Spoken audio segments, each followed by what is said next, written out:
நான் ஸ்ரீ ஜோசப் விஜய் எனும் நான்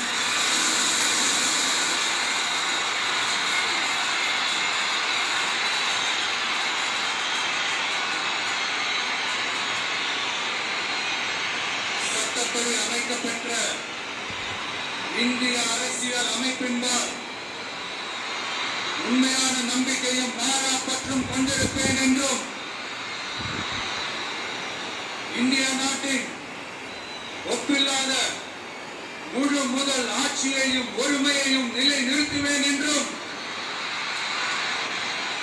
தமிழ்நாட்டு அரசின் முதலமைச்சராக உண்மையாகவும் உளச்சான்றின்படியும் என் கடமைகளை நிறைவேற்றுவேன் என்றும் அரசியல் அமைப்பிற்கும் சட்டத்திற்கும் இணங்க